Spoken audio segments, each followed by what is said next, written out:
mbaa yëgoon ngeen ni ci coupe du monde bii passé suñu joueurs yi hôtel bi ñu daloon mooy hôtelu néew ya ca Amérique looy tiit naan booy bi ay wax yu rëy rek lay wax du lu ma créé de déglul. hôtel bi Lyon dëkkoon hôtelu funérailles la. subhanallah. mais xam nga loolu tamit Sénégal il faut ñu xam loolu. attention maa déggul wala. hôtel boobu ku am dëj mara détail foofu ngay indi say invité bu. ki ngeen di dégg muy wax nii mooy Bakary Cissé di secrétaire général bu fédération football sénégalaise fi mu toll nii ay révélation yu ngande am na ci diggante Pape Thiaw ak fédération bi nga xamante ni moom lañ dénk suñu équipe wante dafa mel ni Pape Thiaw mooy nagu sarax bi de ndax démb génn nañ wante nee nañ lépp Pape Thiaw la te ci kàddu yi nga xamante ni Bakary Cissé yëkkati na ko fële ca TFM buñ ko souligné ci tënk bu gàtt dafa mel ni Pape Thiaw daf doon chantage fédération bi baa yëgoon ngeen ni ba suñu deuxième match waa ji amul woon contrat te narul woon sax dem veillu match contre Norvège mu ñëwaat à la charge ne su ma signé sama contrat bi serait désolé du ma dem. neexul ba neexul wante suñu coupe du monde ren bii ni mu demee nii rek la mënoon a demee si ñun parce que dëggantaan ñun dañoo demoon pour seetaan yi mais demuñu woon pour def ay résultats. ndax li créateur de contenu yi ak yenn journalistes yi doon wax au sein de la tanière effectivement Abdoulaye Fall démb ci sotteem bi dëggal na ko. xam nga bëgguma dugg si biir parce que y a des problèmes au sein de la tanière. waa Team Kessa ak sama mbokk sénégalais yi ma laaj leen ñoo xamante ni ils sont censés collaborer pour def ay résultats buñ amee problème foog ngeen ni foofu résultat mën na fa judd. na ku nekk wax xalaatam ci commentaire yi. am na nee naa la suñu diggante ak Pape dafa am lu ci dugg loo xamante moo indi loolu. li ci dugg kay xam ngeen ko ñun sénégalais yi tamit am na luñ ci njot xanaa ngeen bañ ko wax wante man génnewuma ci lii. prime équivalent à 1% du prize money en cas de victoire c'est-à-dire boo qualifié huitième de 16e de finale. FIFA dafa am lu mu lay versé. 1% la ci soxla. boo demee quart de finale 1% la ci soxla demi-finale huitième de finale quart de finale demi-finale nangam ñu ne ko amul problème. président ne ko baax na ak lan encore mu ne prime supplémentaire de 180 millions bu ñu koy verser chaque mois 5 millions pendant les 3 ans de contrat parce que contrat en 3 ans président mu ne ko baax na ba tey d'accord naa. jarul tourner autour du pot teg leen ko ci table bi lii mooy Pape Thiaw daf ñu doon chantage. te démb ci conférence de presse bi nga xamante ni président fédération bi di Abdoulaye Fall doon na ko def maa ngi ko dégg mu ni moom ak Pape Thiaw. Pape mosuma demandé lenn ba mu bañal ko. je lui dis ma ni ko Pape est-ce que mos nga ma demander benn yëf ba ma bañ ko non. comme que mosoo ko bañal dara lan moo indi coow li looloo lu ñuul li ne ci soow mi te ñu war ko soppi te mooy as lëf li ñu war a yaata. et avec tout le respect que je vous dois monsieur Ablaye Faye le président de la fédération football sénégalais. je m'engage au nom de tous les Sénégalais en tant que porteur de voix ce que vous nous avez dit hier sur la conférence de presse ne nous a pas convaincus selon nous y a des non-dits te il faut que ngeen di ñu li ngeen ñu war a di. balaa ñuy continuer ndax 3 ans moo leen fi des. et selon ay analystes yu bëri ak ñi nga xamante ne ay coach lañ nee nañ Pape Thiaw li mu doon laaj bien avant coupe du monde bi te joxuñu ko moo tax bi mu demee ci coupe du monde bi mu def lii. Pape Thiaw a saboté Pape Thiaw nous a sacrifié Pape Thiaw a voulu qu'on nous élimine il a décidé parce qu'il a un problème de contrat. est-ce que Pape Thiaw a saboté ou pas commentaire yi pour yéen la même boo leen ciy bind Alec Cor boo leen ci defee seen xalaat ndax moo may gën a neex ndax ñu mën a débattre ci suuf. waaye man démb ci discours Abdoulaye Fall bi li muy gudd yépp lii moom a ci gën a metti tey dagg sama xol bi mooy le médecin du Sénégal était gynécologue muy ki nga xamante ni moom lañ doon jiiñ mbirum fee bañ rawale ko indi ko fii nii ci Sénégal ci joueur yi daa amoon ko ci wan lor wala ay ca ñu suñu sujet. ziar suma gars yi da leen jàmm ci suñu chaîne YouTube Archi Kessa TV mbokkum bu fekkee abonné wu goon lay xaar abonne-toi parce que chaîne bi ci divertissement la ñuy wax ci actualité ak bépp sujet boo xamante ni dina intéressé réew mi balaa ñuy commencer aimer vidéo bi gis nga c'est très simple abonne-toi parce que man ak waa Team Kessa benn sujet du la raw. waa Team Kessa comme ni ngeen ko xamee yéen ñëpp actuellement suñu fédération football sénégalaise bi décidé na séparé wu ak ki nga xamante ni moom moo nekkoon suñu sélectionneur di Pape Thiaw moom mi nga xamante ni moo ñu indil CHAN pour la première fois indil ñu aussi CAN ci première compétition bi nga xamante ni dem na ci. démb def naa ci benn vidéo ci sortie bi nga xamante ni def nañ ko ñoom COMEX bi biñ paree ni dañuy dàq ki nga xamante ni moom mooy Pape Thiaw mais li ma doon xaar mooy démb sorti wu Ablaye Fall moom mi nga xamante ni moom mooy ndeyu mbi gi après nag ñu del si wàcc waaye balaa ñuy gën a avancer defoon naa fi benn vidéo ci période bi nga xamante ni ci la ñuy éliminer di leen expliquer que ni ci période ci compétition bokk bu mel ni coupe du monde à chaque fois bu sa équipe qualifiée dana am benn affaire boo xamante ni moom la ko waa FIFA di jox pour que mu gën a mën a préparer wu. ñu def benn rappel ndax day am solo balaa ma leen di tegal kàddu Ablaye Fall yi ci lu concerné sujet boobu. ñëwaat ba tey selon les informations ak échos yi ñu am mooy Sénégal bi mu qualifié directement pour dem fi nga xamante ni moom mooy coupe du monde war a jongante ji FIFA jox na ko 2,5 millions de dollars ce qui équivaut à 1,5 milliard de francs CFA. bi mu génnee aussi ci phase de poule yi FIFA joxaat na ko 9 millions de dollars ce qui équivaut à 5 milliards et quelques. bi ñu génnee aussi ci 16e de finale yi muy ginnaaw suñu calcul yu métti yi nga xamante ni jamono jooju Sénégal koo romb mathématicien la woon ndax calcul yu métti FIFA joxoon na Sénégal 11 millions de dollars ce qui équivaut à 6 jàpp 7 milliards de francs CFA lii nii yépp buñ ko calculer presque day tolloog ay 15 milliards ci francs CFA waaye démb Ablaye Fall démentir na loolu parce que nee na ba nii jotuñu benn centime te lim doon def yépp ay fonds propres la ko doon defee. maanaam xaalisu boppam ndaxte laalagul benn prime. de prime, de prise en charge ni rien du tout. J'ai fonctionné avec mes fonds propres. Man, depuis que je suis venu, ben prime qu'un faille moko. Il faut que ça soit clair. La prime spéciale que le président faille, bon, rek lañ fi am comme prime. Ak peut-être prime bi ñu amone les 13 millions. Mais xolal Coupe du monde bi 1 franc on ne l'a pas reçu. Xam nga loolu il faut mu leer. Gis nga prise en charge fi ma nekk yépp ma famille. Madame mooy xëy mooy def ses dépenses mooy gérer xale yi te loolu tàmm nañ ko. Et puis ñoom aussi dañuy ñëw ak seen ay xarit yu jóge yeneen réew ñëw. Ça on a l'habitude. C'est pas maintenant là changer. Moi j'ai été en toute modestie presque le fonctionnaire le mieux payé dans ce pays pendant quand même très longtemps. Et je le dis en toute sincérité. J'ai fait 35 ans d'administration. Donc damay sant yàlla. Am na loo xam ne mënal naa ko sam bopp dama ko teg ci fédération. kon nag tonton Ablaye mii war naa am de parce que moom moo ko wax de damay souligner rek nee na il a été le fonctionnaire le mieux payé au Sénégal. Imaginez 18 millions d'habitants yi presque 35 ans il a été le fonctionnaire le mieux payé bon bu ñu nee fonctionnaire mooy ñi nga xamante ni maanaam dañuy liggéey bu formel état au Sénégal ce que ça soit fonction publique ñu leen di fay loo xamante ni maanaam kopparu Sénégal la selon fonction bi nga xamante ni ñoom ñu ngi koy occupé moom nee na il a été le fonctionnaire le mieux payé au Sénégal tonton Ablaye mii li mu yor war na bëri kon ñi nga xamante ni dañ doon wax naan maanaam waa fédération bi dañoo encaissé xaalis fii nangam ak sangam Ablaye Fall démentir na loolu parce que nee na ba nii jotagul benn prime te lim doon def yépp ay fonds propres la ko doon defee mu nekk nag mbir moo xamante ni lu compliqué la te neexul dégg tamit ci xel ndax compétition professionnelle bu mel ni coupe du monde nga nar faa dem ak say propres moyens tout en sachant que dañ laa fal mandat wu 4 ans nga am staff am équipe lëm boo xamante ni ñoom ñooy nekk sa ginnaaw te yow ñu war laa jël en charge mbir la boo xamante ni war nañ ko xoolaat waaye li ci kanam rawuli ba. et ci partie bi nga xamante ni ci lay waaj a ñëw ci la ñuy expliquer clairement li nga xamante ni moom moo indi ay divergences entre fédération football sénégalaise ak ki nga xamante ni moom mooy Pape Thiaw loolu moo tax comme li ma wax ci suma intro bi rek maanaam ñun coupe du monde bii nii passé dañoo demoon seulement pour dem mais franchement pare wuñu woon parce que c'est très paradoxal coach ak fédération bi nga xamante ni ñoom ñoo war a couvrir coach bi déggoo wuñ ci ay affaires yu bëri te loolu noonu buñ sukkandikoo ci li nga xamante ni moom la Ablaye Fall wax donte dem boo dee seetlu moom daanaka lépp dañ ni Pape Thiaw la ñoom fédération bi ils sont coupables de rien bu fekkee dégg damaa dem jël sama temps seetaan conférence de presse bi presque 2 heures de temps et quelques partie français beeg partie olof beeg lépp laa suivre donc ñoom coow li yëpp problème bi yëpp Pape Thiaw la quoi mais nañ ñëwaat ci li nga xamante ni moom la Ablaye Fall wax que ni moo xew dëggantaan ci diggante Pape Thiaw ak ñoom fédération bi ba tàqali koo am ci seen diggante. Bon am na aussi ñu koy naan peut-être waa fédération say noonu lañ ak yooyu dem nañ daal ba jaxasoo ñëw suñu diggante et dem na aussi ba am un peu impact sur le fonctionnement de l'équipe nationale parce qu'à un certain moment on n'avait plus de retour sur ce qu'il fait voilà sur les 2 matchs man j'avais plus les classements voilà man ci terrain bi laay gisee voilà les 2 premiers matchs j'avais pas les classements si terrain bi ngay gisee classement yi bon te xam nga loolu aussi pour man c'est extrêmement grave on doit pas nous priver de l'information parce que et xam nga nag dafa am nit fu muy toll da ngay wax sa digganteeg yàlla man à un certain moment quand j'ai vu que c'était compliqué man maa xëy dem néegu Pape c'était la première fois may déplacé wu di dem néegam musuma dem néegu joueur musuma dem néegu coach je suis allé ma ni ko Pape ñaari yëf moo tax ma ñëw seet si la mooy suma digganteeg yàlla ak le Sénégal ma ni ko bés boo jàppee ni ñun say noonu lañ am ñu ko def sa bopp mën nga ñu gàddul ak te ak baaxul ma ni ko am na logique boo xam ni boo ci continuer mën nga lor sa réew et je sais que bu ñu àndul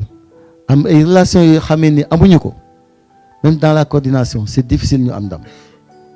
parce que lépp lu ñu daan def dañ koy def ensemble musul classement am alors que ñun la veille ou l'avant-veille ou quelques jours avant amuñu les retours ñun ñëpp ñu discuter ci et c'est comme ça que ça se passe voilà donc il y a des situations et dem na ba nga xamee ni rupture de confiance am na et ça aussi il faut l'assumer parce que peut-être wóolootuñu parce que am na ci loo xamee ni peut-être man waxuma ko directement mais EG mën na ci ñëw mais am na ci loo xamee ni aussi constaté nañ ko voilà et am na loo xamee ni aussi am na impact sur le fonctionnement de l'équipe parce que am na détails yu ci bari mënuñ ci dugg et donc du coup da ngay xam ne am na situation bu am boo xamee ni peut-être gënuloon.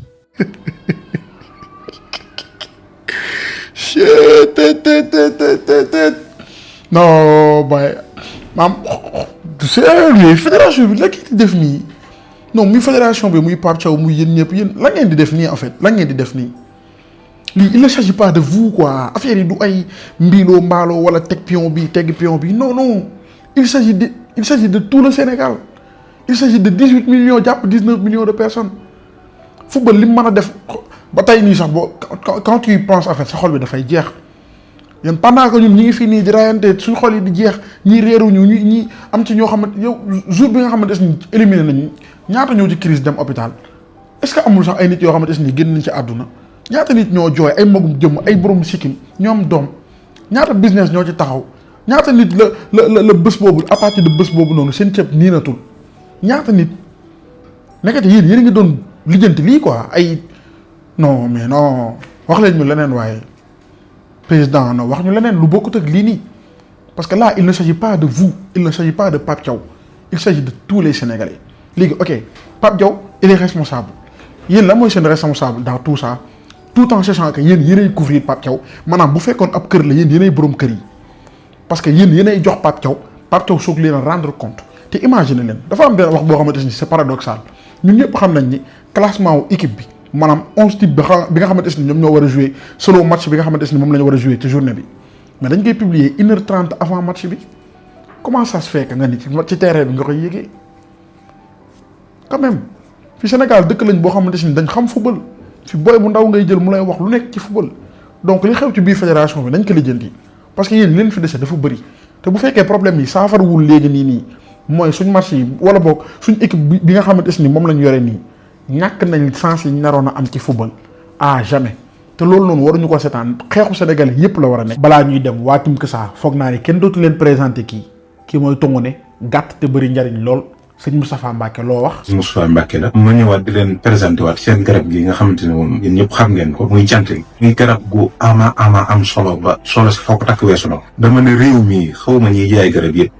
waaye gis ci garab gu gën a naturel garab gi gën ko efficace benn effet secondaire amu te loo ko laaj mu jox la moom macha allah ku ko jël li nga xam ne ba lay wax képp koo xamante ni booy sëy sa soxna maanaam du yàgg maanaam ngeen baal ma waaye da ngay gaaw a daan wala koo xamante ni sa xawra bi maanaam du dëgër wala xawra bu tuuti incha allah lii boo ko jëfandikoo mel ni moom ci efficace maanaam kenn mus koo gis te li muy faj dafa bari fi mu ne ni koy gisee ni fukki jàngoro ñett lay faj hémorroïde benn garab mu ballottement benn garab mu ko ci te sëñ bi yemul ci loolu noonu donc ndaxte dafay yëngu ci mbirum ñaan te mën na ko lool donc yéen ñi nga xamante ni da ngeen di lijjanti ay mbirum papier mu xaw a dëgër wala sax nga nekk ak nit seen diggante am ay ñagas-ñagas wala bokk ngay dugg ci am mbir soxla ko la ko xool ba xam baax na dëggantaan contacté leen sëñ Moustapha Mbacke mu faj seen aaju. je vous dis Pape Thiaw man mere woon naa la trop te xam naa ne ak sénégalais yu bëri mais démb après sortie Ablaye Fall bi après moi j'ai commencé à me poser des questions en fait je me dis est-ce que Pape Thiaw toutes les conditions étaient favorables pour que mu def compétition bu baax et malheureusement man personnellement gisuma loolu noonu am na ay fautifs yoo xamante ni def na ko je ne dirais pas que ni dafa saboté parce que hormis le fait que mu waroon a nekk patriote boo xamante ni mooy porter le Sénégal en haut sa carrière aussi était dedans donc am na yenn fautifs yoo xamante ni bu ko defee loolu moom day répercuté wu ci moom. donc am nay foot professionnel yoo xamante ni Pape Thiaw def na ko ci coupe du monde bi te loolu noonu franchement c'est impardonnable raison pour laquelle sénégalais yépp doon bëgg mu démissionner wala boog ñu dàq nañ ko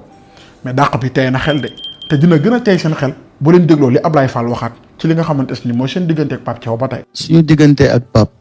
ce qui s'est passé neexul kenn. je le dis en toute sincérité Pape man sama rakk la. nos relations ne datent pas de maintenant. moom xam na ko man xam na donc suñu ànd commencé wul ci équipe nationale et dama koy wax tout le temps andi yàlla moo koy def si kanam ngay xam lu tax ànd bu sincère di liggéey ba yàlla may ñu ndam mais bi nam amee nag après man jàpp naa ni changement am na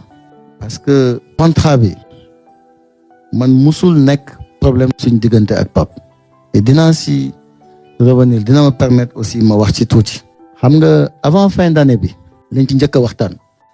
ma ni ko Pape yónnee ma sa contrat bi ma liggéey ci xool ko. mu yónnee ma ko. ma commencé ci liggéey personnellement partage ci ak SG parce que man noonu lay liggéeyee tout le temps lu ma bind après dama leen di envoyer ñoom ñu xool jox ma seen retour. après je pense le 25 février laa ko njëkk a envoyé avant contrat bi jeex man jox naa ko une proposition ne ko Pape xoolal lii bu fekkee ni doy na la nga revenir ma ñu mun ko valider. après defe naa boobu Makka la ko fekk. il m'a envoyé un retour le 8 mars. bi ma jotee contrat bi ma commencé ko xool mu am ci ay dispositions yoo xamee ni dafa xaw compliqué. je l'ai appelé ma ni ko Pape am na ay dispositions suñ ko maintenir contrat bi dafay am instabilité. c'est-à-dire xam nga boo nee nañ ko indexé au taux d'inflation de la banque centrale donc chaque fois bu taux bi évoluer contrat bi day changer donc disposition yooyu ñu waxtaan ci biñ ci waxtaanee aussi ba nga xamee ni d'accord nañ ci yooyu yëpp ma dindi ko ci contrat bi. après ma ni ko da ngay wax ak madame le ministre parce que je sais que moom am na relation yu baax ak madame le ministre day wax lu baax tout le temps ci moom et moom moo may wax sax ne ma Pape dañ ko war a revaloriser parce que ndam bi mu am ak yooyu. donc sur la partie financière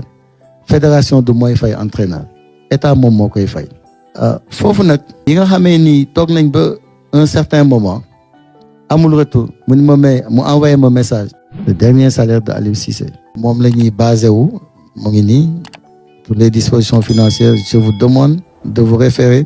sur le dernier contrat signé avec Aliou Cissé et ses adjoints. donc ci loolu lañ basé wu ñu def contrat bi te bi ma koy envoyé Pape dama jël lettre ministre boole ci contrat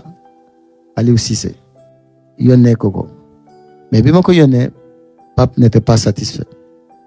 parce que je pense li ko ministre promettroon moom bokkul ak li nga xamee ni moom la gis ci contrat bi mais xam nga ñun nag comme ay exécutants lañ li ñu jox ndigal rek loolu la ñuy bind. Sénégal suñ dëkk bi moom suñ dëkk bi xanaa yàlla dimbali ñu rek yàlla dimbali ñu quoi mais gis nga xoolal secteur yëpp am problème billaahi secteur yëpp am problème parce que à chaque fois koo yaakaar mu wor la xam nga koo jox sa confiance boo demee ba si biir gis mu am yenn jikko yu mu génnee te lépp boo dee xool tout tourne autour de l'argent buñ déggee li fi Abdoulaye Fall wax leen dong la muy Pape Thiaw voulait plus et ñoom mënuñu woon satisfaire li nga xamante ni moom la ca Pape Thiaw bëgg yëpp mais waxtaan fu mu am rek réeroo du fa am parce que mënuñu def comprendre imaginer li mu wax ni nee na février te coupe du monde bi mi ngi nekkoon juin février mars avril mai 3 mois mënoo cee lijjanti loolu noonu 3 mois c'est ouf loolu dafa neexul dégg en fait Pape Thiaw il a fait des erreurs mais très sérieusement Pape Thiaw maanaam en grosso modo dañ ko tayle quoi bu fekkee mën nañ tuddee wax bi noonu te boo déggee li nga xamante ni moom la secrétaire général bu fédération football sénégalaise wax ci suba si la wax lii bien avant ki nga xamante ni mooy président Abdoulaye Fall di génn ci ngoon si pour def sotteem ca Léopold Sédar Senghor ba mu demee ca TFM moom nee na Pape Thiaw daanaka buñ déggee li mu wax buñ ko tekkee mooy chantage la doon def fédération bi parce que il voulait plus. Pape Thiaw nee na du voyager tant que. signé ko contrat. président bi ne jox leen ma Pape Thiaw mu wax ak moom ñu discuter. jël ay engagement si Pape Thiaw ne ko demal réew mi la soxla. président de la république mooy la personne morale de ce pays là. xam nga li ma la ku mu jël téléphone am wax ak yow ngeen d'accord si kaddu yaakaar naa ni tu viens de signer un contrat moral avec le peuple sénégalais si li ma yaakaar de man. le 3 juin Pape Thiaw ñëwaat à la charge mu ne président d'accord naa léegi 30 millions yi da ngeen ma koy fay d'impôt y a pas de problème mais 440 millions ngeen may fay prime de signature. 500 millions de prime de signature. 1 milliard de CFA en cas de victoire finale à la Coupe du Monde. Avantage en nature, véhicule de fonction, 200 litres de carburant, 200 000 francs de crédit, avec régime privé d'assurance maladie. Contacté kilifa yi parce que man fay ma kilifa yi fay mu contacté et le ministre des Sports et le président de la République. Veille au match contre Norvège mu ñëwaat à la charge ne su ma signé sama contrat bi serait désolé du ma dem toog si baax bi. xam nga li ma la ñun fédération mënuñu fay amuñu xaalis pour fay état bay fay lépp loo ñu jox rek loo teg suñu loxo rek état bi dañ koy jëbbal mu ñëwaat à la charge mu ne d'accord naa léegi da ngeen may fay 30 millions de salaire léegi d'accord naa. net d'impôt prime de signature de 120 millions versé à raison de 30 millions par trimestre ne d'accord mu ne da ngeen may fay 1% kii bi nu mu tuddati prime équivalent à 1% du prize money en cas de victoire c'est-à-dire boo qualifié 16e de finale. FIFA dafa am lu mu lay versé. 1% la ci soxla boo demee quart de finale 1% la ci soxla demi-finale 8e de finale quart de finale demi-finale nangam ñu ne ko amul problème président ne ko baax na ak lan encore mu ne prime supplémentaire de 180 millions bu ñu koy versé chaque mois 5 millions pendant les 3 ans de contrat parce que contrat en 3 ans président bi ne ko baax na ba tey d'accord naa ñu ne ko ak lan encore mu ne beneen bu ci topp mooy boo leen ma dàqee quel que soit ni ngeen ma dàq quelles que soient les raisons da ngeen may fay 8 mois de salaire président bi ne ko d'accord naa ba tey. yéen a ngi d'accord nag waaw. xam nga président bi ne ko d'accord naa ba léegi ak lan encore mu ne sama avantage bu dara changé auto de fonction voiture maison de fonction 200 litres de carburant 200 000 francs de crédit président bi ne ko d'accord. président ne ko wax nga lépp li nga bëgg mu ne man ba léegi waxuma li ma bëgg président ne ko mais man nag am na lenn laa bëgg li nga wax yow li nga wax yëpp d'accord naa mais man it benn condition rek laa bëgg mu ne d'accord mun naa la fay lii mais Sénégal nañu egg demi-finale mu ne président bi ba après je vous reviens le lendemain le jour du match à 3 heures du départ mu ne président bi seet naa ba seet nii du ma dem. du ma dem stade du ma yóbbu équipe bi parce que objectif bi ngeen ma assigné d'accord ma ko. C'est paradoxal et ce qui se passe actuellement sur notre football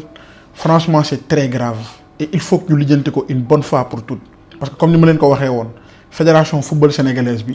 maanaam mbirum fonction publique la dañ leen di fal par 4 ans élection yi passé déjà ñoom instant bi nii presque 1 an dem na ci seen yëf donc des na leen 3 ans moom Abdoulaye Fall ak li nga xamante ne ñoom staffam des na leen 3 ans pour que ñu fiy soog a jógee léegi imaginer problème yi nii parce que Pape Thiaw li mu fi wax nii yëpp am na ci droit parce que man par exemple man bu benn partenaire ñëwee contacté ma ni ma dama bëgg ñu liggéey ci tel ou tel jox ma contrat dama naan ko lii arrangé na ma lii arrangé wu ma loolu c'est son droit le plus absolu donte nag foofu mënoon na nekk patriote mu teg drapeau bi ci kanamu lépp peut-être sax ay xaalis ak ay contrat mu teg ko à côté def li mu war a def mais malheureusement ça s'est passé autrement et Sénégal ci boppam moom mooy payer les pots cassés fi mu toll nii lépp lu ñu amoon ci football ci 3 ans yu mujj yi nii nañ jàpp ni mi ngi gën a wàcc surtout depuis démb bi Abdoulaye Fall génnee wax ni médecin wu Sénégal bi nekk de gynécologue la woon mel ni joueurs yi daf ci am ñoo xamante ne dañ tolloon diggante wala dañoo yóbbu seen ay soxna yu tollu diggante quoi c'est dommage c'est très malheureux pour le Sénégal ak effectif bi ñu yor c'est très malheureux billaahi ci sortie Abdoulaye Fall bi nag sénégalais yu bëri honnêtement déception lañ ko jàppee parce que liñ doon xaar ñu souligner ko ci ay points yu bëri amaana ci yu ci bëri yoo xamante ne am na sax am na ay journalistes yoo xamante ne posé nañ ko ay questions mais ñëwu ci clairement mais nee nañ li nga xamante ne moom mooy seen ay responsabilités par rapport ak fiasco bi nga xamante ne am na ci coupe du monde bi moom mii di président bii di Abdoulaye Fall il se porte garant que ni lépp dinañ ko gérer. beneen bi aussi sur la responsabilité vous savez fii nous sommes responsables en dernier ressort lépp ci am football bi lépp lu am ci football bi. C'est le président qui est responsable mais moi je ne fuis jamais mes responsabilités responsabilité du am ngay daw wala di démissionner il faut faire face parce que tey dafa am loo xamee ni su amee les conséquences risquent d'être ingérables pour le football sénégalais tey problème bu amee employé bokkul ak ki nga xamee ni mooy responsabilité doxal mbir mi voilà ñun on ne fuira jamais devant nos responsabilités